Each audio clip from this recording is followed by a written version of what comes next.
as a disclaimer, they help me. I don't know if they're gonna help you fully or they're gonna make you feel better about yourself, but that's something I try to do so I feel better about who I am and about me. So if some of this stuff doesn't work for you, then it's just because they're just working for me, you know? But because there are few, let's just start with the video.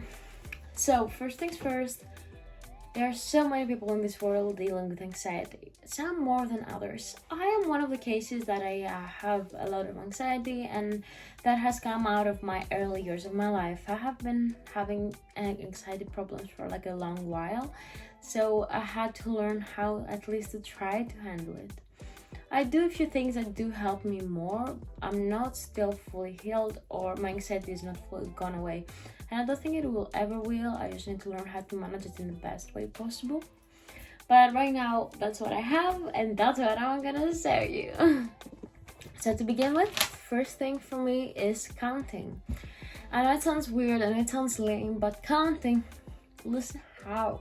So, you're here.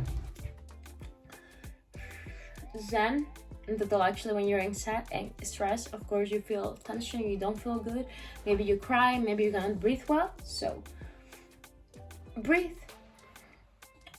How? Close your eyes, say to yourself, I'm good enough, and breathe and count till 10 while you're breathing. So do 1 inside your head, 2, and just try to basically, while you're counting that, to just remember or think about something that makes you feel good. I usually, when I feel bad, I just think about the sea. Like, I'm closing my eyes and I'm like, 1. And you can also say that loud if it helps you, of course, but usually for me it's just I say it inside my head. That can also help you a lot before you fall asleep. So basically, when like before I sleep and I have too many thoughts and I cannot handle them, it helps me a lot to fall asleep. Count. Give time to yourself. It's very hard, especially for people with anxiety, to give time for themselves because they feel like they don't have any time. But I'm here for you and I get it. And just try. It's very difficult, I know. So that's it.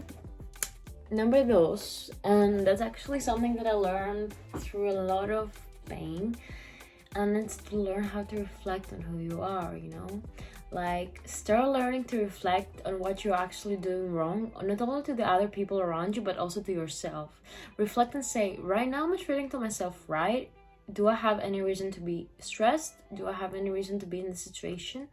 Maybe write it down, reflect on the situation. Many times I write down when I'm in my anxiety mode, and then I read what my feelings were, and I was like, how do I feel this way? Like, I'm such a positive person, how can I feel so dark in this moment, you know? And that really like changed me because I'm able to see who I actually am.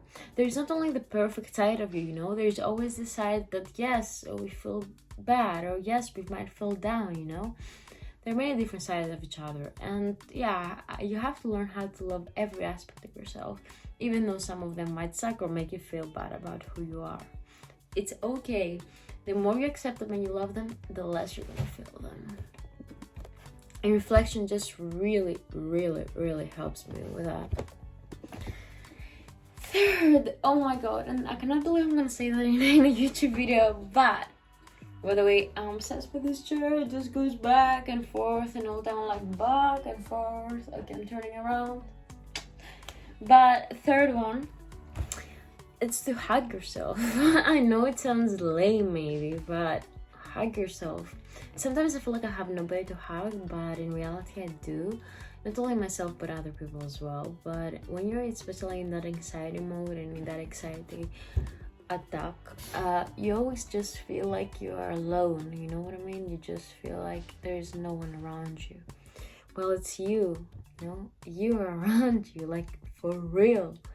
You are around you. You are there for you. And if you're not there for you, and if you're not there for yourself, you won't find people to be there for you for real, you know? You won't be able to find people that they're gonna actually love you and be there for you for real if you don't really love yourself. Like, hug yourself, talk to yourself. Sometimes I'm just sitting in the mirror like, okay, wait, does it want to go back anymore? I'm sitting to myself in the mirror like, okay, Anastasia, you feel this way, that way. I'm trying to talk to myself in a nice manner, or I'm trying to talk to myself in a way that I'll feel better. I'm saying to myself usually that I love me and that I feel good about me, that I am good. Talk to yourself, hug yourself, be with yourself. Like, being with yourself is so freaking important, because then you see how wonderful you actually are, you know? Fourth, I know it sounds bad, and what I'm gonna tell you, just do it, okay? I really like fresh air, and I really like feeling like the air in my lungs. So I always, when I'm very stressed, or I open the window and I just like let it air out, because it just gives me this sense that I can breathe. Because when I'm stressed, I just feel like I cannot breathe. Or I'm walking, because exactly I'm stressed. Putting myself outside of the box and putting myself outside of the house makes me feel like I should look okay. I push myself to feel better, and in the end, when I'm home, I have a clearer head to think. I'm not saying to push yourself in a way that like I push myself to do stuff, but push yourself to just have some time for you to be you and to process the whole situation. If something bad happens, or if you're just stressed for no reason, it's okay. Just give yourself some time to process it. And for me, breathing and just having some fresh air helps me a lot. Last but not least, that's something like more complicated, like you cannot just do it, but I'll explain. Realize the actual situation. Realize what for real is going on. When you're stressed, you usually like change and think things in a different way, in a way that your brain is comfortable too. Think how the situation actually is. If you fail a test, you're like, oh my god, I failed a test, I'm done with my life, I have nothing, I'm a zero. Well, my friend, that's a test. You can always do a retake, or if you just failed once, it's okay. You don't have to be too harsh on yourself, and because usually people with anxiety are the most harsh on themselves.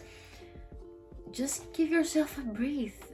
Give yourself some time and realize what's actually going on. Put everything in order. Be like, okay, that's what is happening right now. That's what is going on. That's the reality. Don't go on your own universe, but go on the reality, so you're able to handle the reality. And that was the tea. Yeah. That was it, my friends. And actually, sometimes I forget about this anxiety management tips, to be honest with you. Like, sometimes I'm just sitting in my room stressed, not thinking about what actually is going on, or how can I resolve that.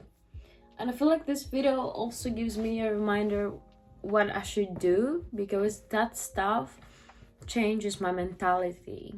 And like, if except from doing that stuff, you're also working on yourself and you're trying to improve that part that make you stressed, these traumas that cause you anxiety, you're gonna be fine.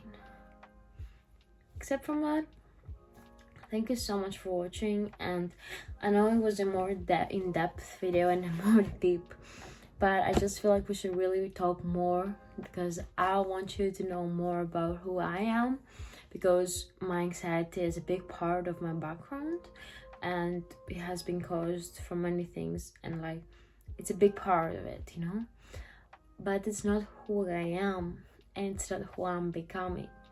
And I feel like that's how you are, guys, too. Your anxiety does not define you.